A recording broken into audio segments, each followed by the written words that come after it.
Prendre el sol a la platja sota els avions de combat.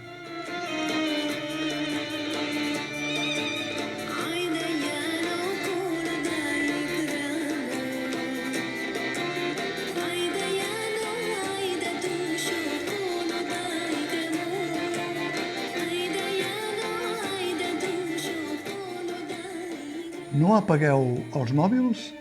i traieu-los de la butxaca o de la bossa, diu insòlitament l'actor Josep Julien des de l'escenari. Convida a entrar a l'aplicació de YouTube i busqueu Ratko Mladic. L'adaptació de La filla de l'Est, de l'escriptora Clara Usón, entra així de ple en l'inici de la novel·la original, on també es fa referència al vídeo de la família de Ratko Mladic, el general de l'exèrcit serbi de Bòsnia, acusat de genocidi pels fets de Sarajevo i la matança de Srebrenica, que el 1995 va mostrar a tot el món una de les pitjors imatges d'Europa des de la Segona Guerra Mundial, amb l'execució de prop de 8.000 bosnians d'origen musulmà, reblades després amb un vídeo dels cascos blaus en plena orgia festiva, enmig de la tragèdia. La trama d'aquesta adaptació, que ha fet la companyia Les Libertàries, signada per l'actriu Gemma Brió i el director Norbert Martínez, se centra en Anna Mladic, la filla del general genocida, i el personatge de ficció creat per l'autora Clara Usón, Danilo Papo, que es converteix finalment en el narrador de la història, ja coneguda del suïcidi de la jove Anna, als 23 anys, el 1994, quan encara es manté la guerra dels Balcans i el símbol numantí de Sarajevo entre els anys 1992 i 1995. Anna Mladic, una prometedora estudiant de Medicina de Belgrad, després d'un viatge de turisme a Rússia, qui sap si frustrada per la informació contradictòria que rep de l'autèntica carnisseria del seu pare a l'exèrcit i sentint-se probablement enganyada per la creença de la presumpta raó dels serbis de Bòsnia contra la presumpta provocació dels musulmans,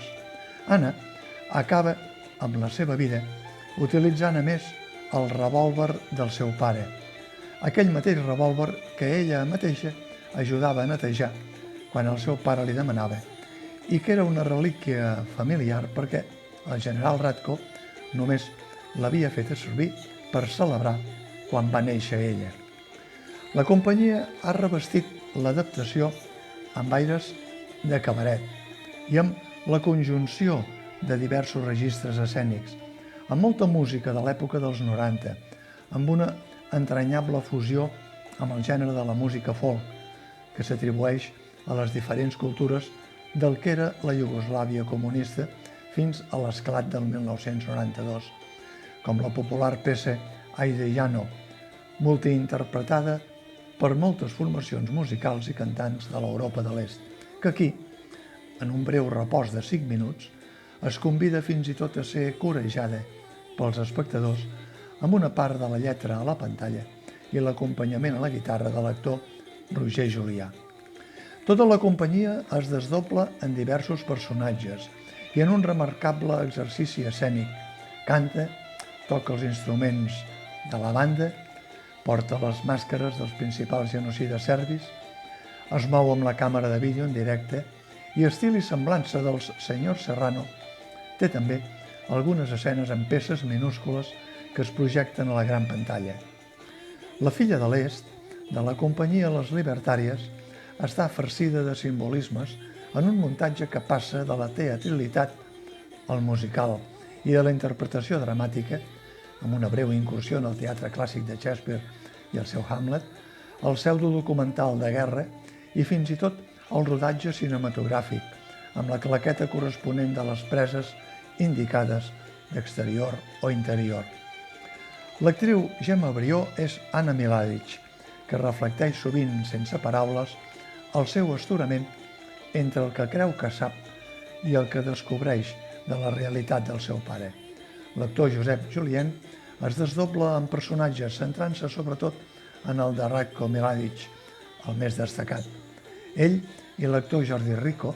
que interpreta entre els seus papers el més remarcable del narrador Danilo Papo, formen un tàndem interpretatiu que dona força a tota la trama. Les actrius Mar Orfila i Tàtels Pérez acompanyen la història amb els papers de les amigues d'Anna, en el paper d'Ofèlia o el de la mare d'Anna, i l'actor Roger Julià, ja esmentat en el seu paper d'animador de l'entreacte a la guitarra, es caracteritza també en diversos dels personatges que circulen a través de la tràgica història de final segle passat que va despertar del llarg somni del benestar a tota Europa. La filla de l'Est és un cop de puny a la passivitat davant de la injustícia. Ho diu la mateixa Anna Miladic. Preníem el sol a la platja i vèiem passar els avions de combat i continuàvem prenent el sol. Per això, les libertàries s'han proposat fer memòria des de la seva joventut, quan tenien l'edat de la protagonista de la novel·la,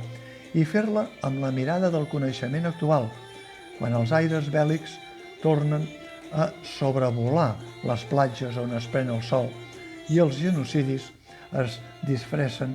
amb els eufemismes d'intervencions especials o fins i tot de guerra contra el terrorisme, mentre s'eliminen milers de criatures innocents que ni tan sols han tingut temps de saber encara en quin món han arribat. El muntatge agafarà solidesa i rodatge després de l'estrena, superats alguns petits esllevissaments de la primera funció, fruit segurament de la tensió inaugural. I no cal dir que és una proposta totalment recomanable, a pesar de les 2 hores i quart, per a espectadors veterans i espectadors adolescents, tant per la seva concepció com pel seu contingut de fons. Només sorprèn que en un muntatge tan documentat es caigui lingüísticament en el tòpic d'un gilipolles, amb constants adjectius croates en femení quan es parla de fet de croats en masculí, i de l'opció de recórrer en la introducció de l'obra a notes de premsa en espanyol i fins i tot de l'entrada de la Viquipèdia també en espanyol, a pesar que existeix prou documentació periodística de l'època en català i fins i tot el record d'una víctima molt pròxima, com va ser el jove fotoperiodista Jordi Pujol, que va perdre la vida els primers dies de Sarajevo per trets dels franctiradors, treballant de freelance per al diari Avui. A la filla de l'Est, de les libertàries, encara hi ressonen els jocs del 92, quan Barcelona i Sarajevo van crear un llaç d'amistat i solidaritat i quan el personatge de ficció de Danilo Papo, el narrador i aspirant a cineasta, enlluernat per les imatges de l'estadi olímpic de Montjuïc i de l'eufòria dels atletes,